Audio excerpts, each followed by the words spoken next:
Hi, this is Damaris, and I'm born again. Christ is the rock of my salvation. I thank God so much for this far, and I thank God that He has brought us to this moment to share a word of encouragement.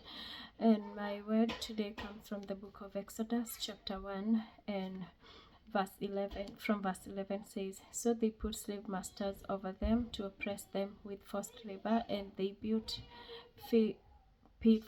Pithom and Ramesses as store cities for Pharaoh."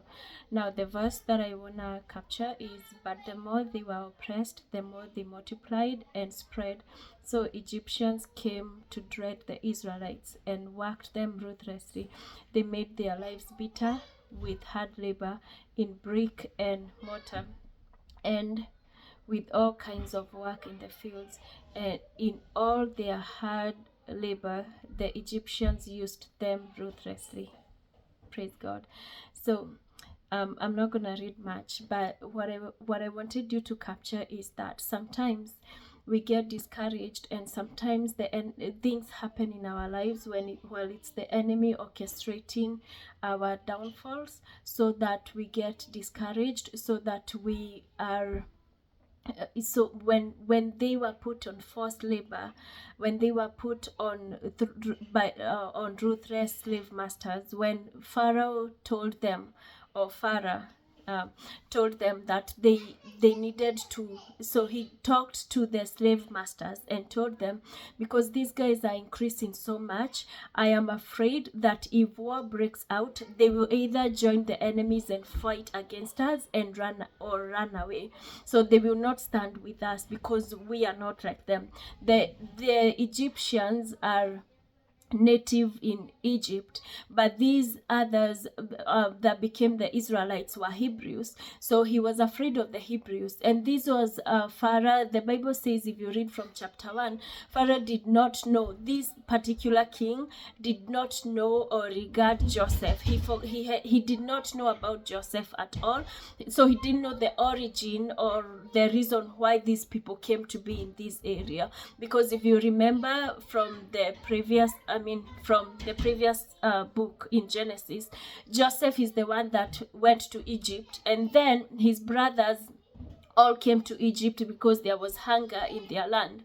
So they ended up settling there, and so they multiplied, and these were their generations. But this king did not even know how much Joseph had served and how good he was in their kingdom, and how much he had been entrusted by the previous Pharaoh and what position he had. But when he looked at the Hebrews, all he saw is that these people, if we get into a war, if a war breaks out, these guys are gonna join our enemies. I do not trust them, and I don't trust the way they are multiplying. And sometimes what triggers the enemy, and what triggers the enemy to come and inflict pain and be ruthless to you, is the successes in your life, is the multiplication, is the things that God is doing, is the place where God is taking you. And by one thing about the Egyptians, they did this so that the Bible says they made their lives bitter with hard labor and all kinds of work in the field. Now, already the Hebrews were working without being paid, and it seemed like this was a norm to them. But then they increased the hard labor, and they increased the things that were done for them before, like going out in the field, and the straw was provided for them to continue building. That was not provided anymore. They were told to go get their own straw. They were told to make their own bricks. They were forced to do many things, much more than they were doing before. But the Bible records that the more they were oppressed, the more they multiplied. So Pharaoh had to find another way out so that he can minimize their numbers. He was trying to minimize them because he was intimidated by their numbers, and he was intimidated by their successes. So the thing that he thought of was to deal with them at the point of birth.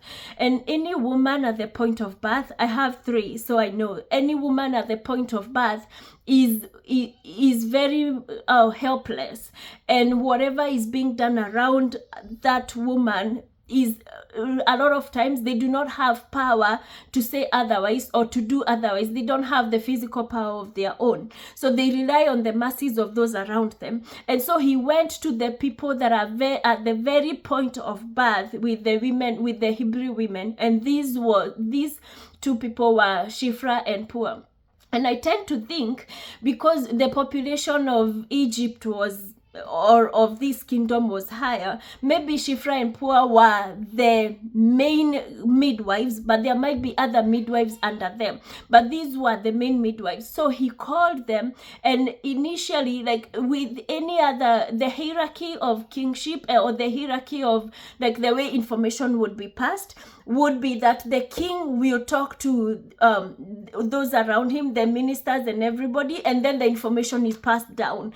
But rarely that the king would meet face to face with the people that he's addressing.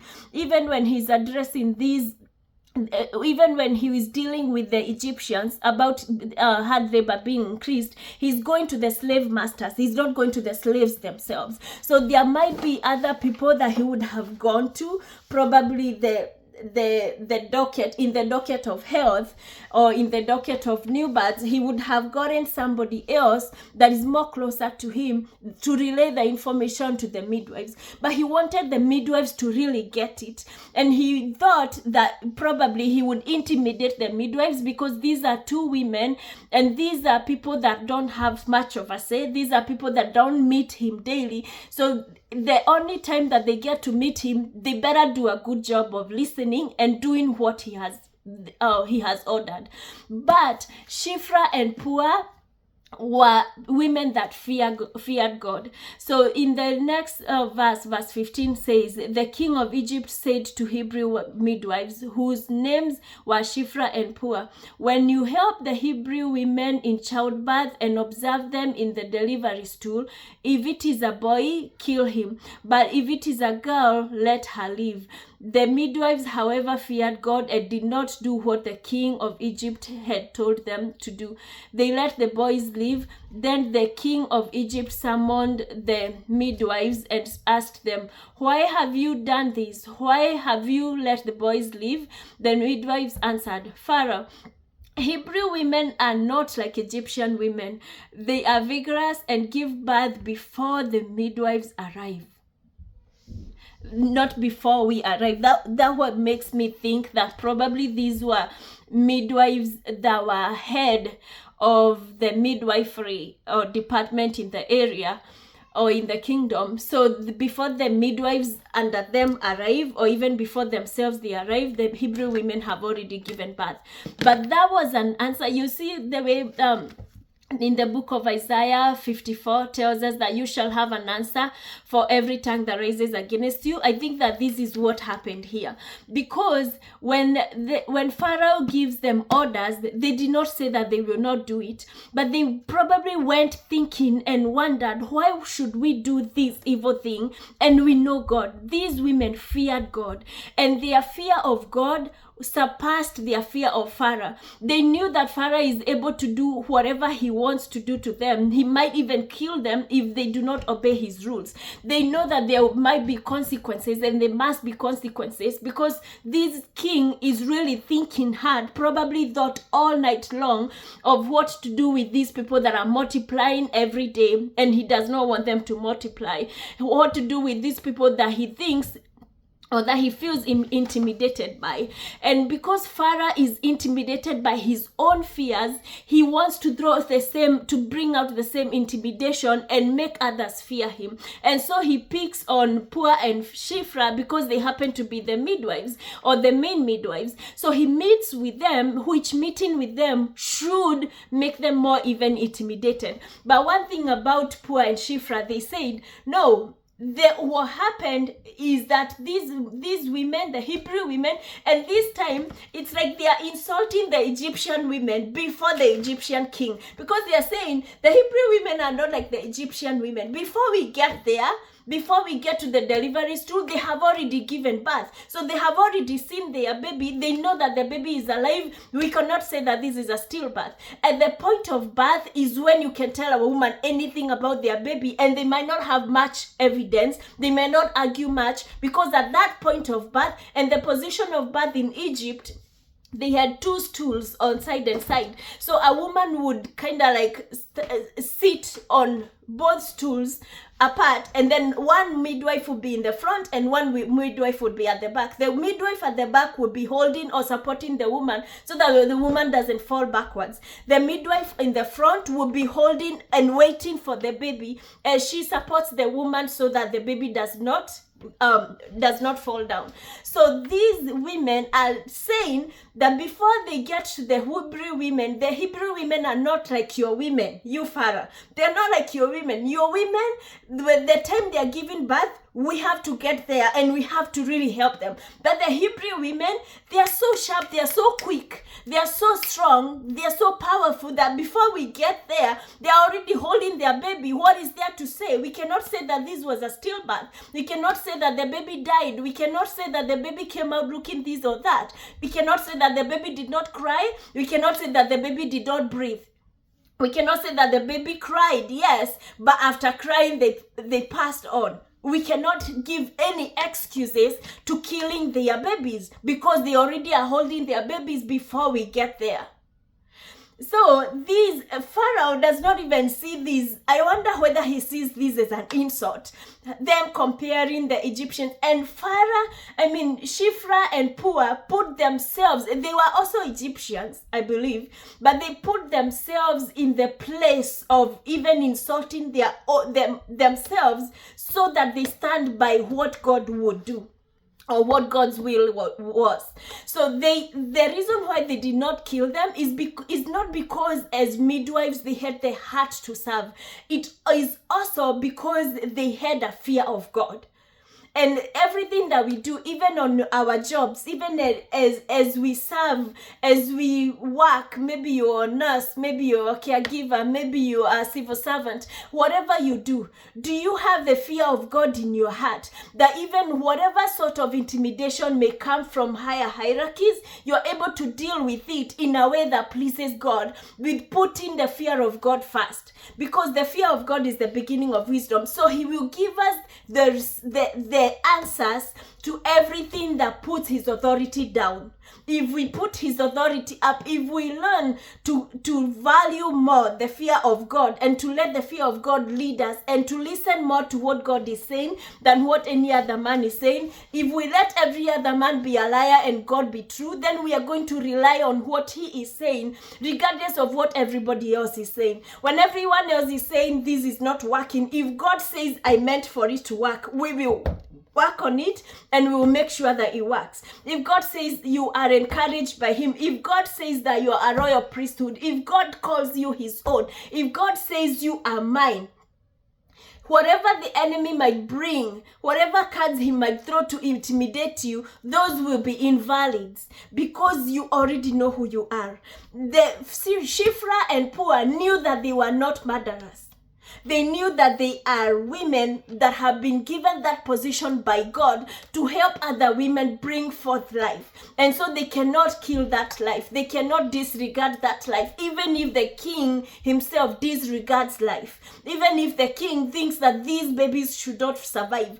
Shiphrah and Puah understood their assignment in their time. And they understood that it's God that has given us this position. So we will not use this position to kill the Hebrew kids. We will not use this position to make these women labor in vain. We will not use this position to make these women cry as they come out of the labor room knowing that we are the ones who killed their babies.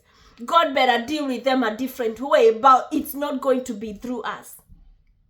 Pharaoh better deal with them a different way, but it's not going to be through using us on his evil ways. And they knew that God will protect these kids even if we do not have to kill them and we do not have to think what comes after. Because another person might say, hey, if they killed every 2 kids of out of 3 kids that are born, if they kill 2, then Pharaoh might not end up saying all the kids be killed at the end of it. But they gave God the chance to do what he may. And because of these two women, there arose another generation that came with Moses. And Moses was one that was sent back to Egypt to deliver the Hebrews from the Egyptians. And you know, those must have been so many years. But right after Shiphrah and Puah refused to kill the babies, that's right when Moses is born. Right? Because Moses is born in the next chapter.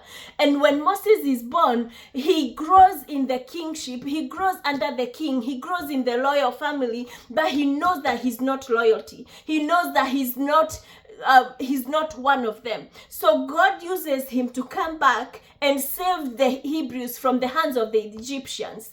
And if Shiphrah and Puah were not listening to the voice of God, if they did not have a fear of God that prevented them from doing what the king wanted them to do, then Moses would not have been born.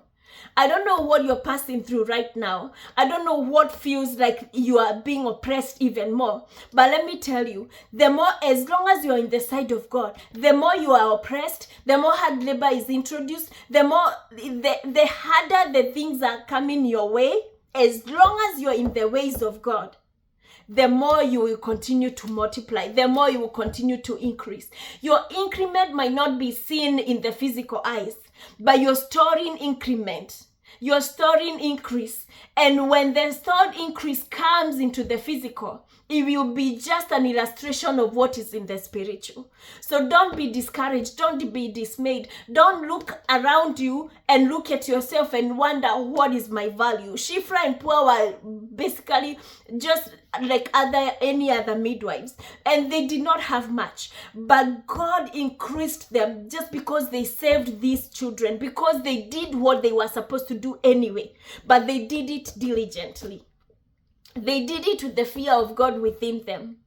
In everything that we do, the Bible says, do it as if you're doing it for the Lord. So regardless of the authorities above you, if they are not going the right way, be the one that goes the right way. And God actually rewarded these women, and he gave them, so if you read more in the midwives, and verse 20, so God was kind to the midwives, and the people increased and became even more numerous. And because the midwives feared God, he gave them families of their own. Before that, they did not have families of their own. But because God saw how much they feared him more than they feared Pharaoh. I don't know how many times we bow so hard to earthly kings, we bow so hard to earthly rulers, we go so many miles to be recognized by those that are in leadership above us, and we forget. We forget to go the same miles to be recognized by the King of Kings, to be recognized by the Most High, to know God, and to rub shoulders with God. We want to rub shoulders with everybody else that is earthly. We want to post those pictures. We want to do things that show who we are. But who does God really know that we are? Does he see that we fear him? Does he see the fear of God in our hearts? Are the things that we say, the things that we do, the things that we think, do those things go in line with the ways of God? Do they show that we fear God? Because these two girls, these two women were doing what they normally would do. But even in their line of work, God recognized their effort, and God recognized that really, truly, these are people who fear me. What is God looking at right now? Are you being the one used to oppress the people that God is really willing to deliver? Or are you being used to deliver them? Are you being used? Are you letting God use you to increase them even more? Or are you letting the enemy use you to decrease them? I don't know what things those are. I don't know what it is that God is looking at, and he can see that yes, you are oppressed, but he wants to increase you even more. Remain faithful even in slavery. Remain faithful even in the things that are pressing you left, right, and center. Because when deliverance comes, everybody will know that it has come. And on the other hand, if the enemy is trying to trick you to oppress another person, or to intimidate another person, to show another person how valueless they are, or to bring all their labors to look like it's in vain by killing that which they are laboring so much to give birth to, it's time to turn around and be the one who helps grow whatever God is birthing through others. It's time to realize that your labor in the Lord is not in vain on the other side. If you're the one that has been laboring for God, if you're the one that has been helping bring forth life, if you're the one that has been helping bring new life and bring knowledge of God to others, if you're the one that has been helping birth those talents, your work is not in vain. Do not give up.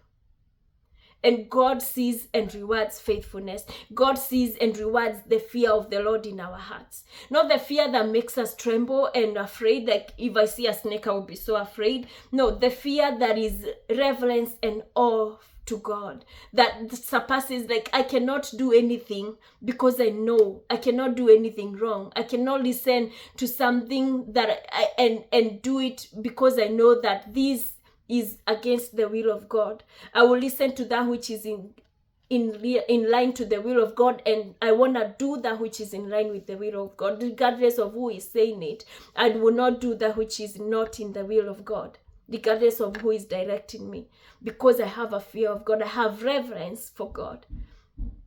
I'm in awe of Him. And that is what God is looking for. And the fear of God has become so scarce. So scarce. People are doing all sorts of things, and they still want to say how much they fear God. People are doing all sorts of things, and they still want to tell us, they will still want to testify, they still want to sing, they still want to show us in pulpits and everywhere else how much they fear God. My friend, it's time to fear God for ourselves. It's time to have a fear of God and to seek Him so that we can develop a fear of God that is pure and undiluted, not that which comes from somebody else. We should know God for ourselves, that even if the kings do not know Him, the kings around us, there are many kings around us. Kings around us could be parents, it could be our bosses, it could be those people that influence our lives, it could be our mentors, it could be anything or anyone around us that we look up to. But even when the way they fear God and the way they look at God does not go by the God that we know from the Bible, when those two do not come in contact, we are able to recognize and we are able to go our own ways, because we know that this is the way that I should follow. Because we know when it gets to this point, this is where I draw a line. Because we know that when it gets to this point, I would rather make it a crossroad and follow what God says. And that is the only way that we will be able to raise a generation that fears God truly. So let's be like Puah and Shiphrah. These two ladies really encouraged me. And they are not so popular. We don't hear about them anymore. But God used them in a beautiful way, that because of them, Moses was spared. Because of them, the generations of Egypt were delivered from, the generations of Israel, the Hebrews, were delivered from Egypt. Because of these two women. Because they decided they would not kill.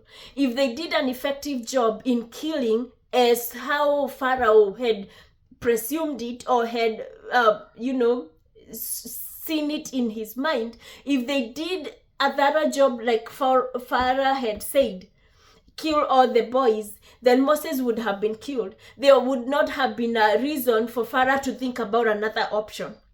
Because it's working, the plan is working, and what I told the midwives to do, they are doing. But the fear of God saved generations. The fear of God is gonna save you and your generations. You might not look like you have it all right now, or the dreams might not have been realized right now. Everything you have prayed for may not have come to pass right now. But what is coming in the future will speak even to your generations to come because of the fear of God. So above everything else, let us have a fear of God in our hearts. May the Lord bless you.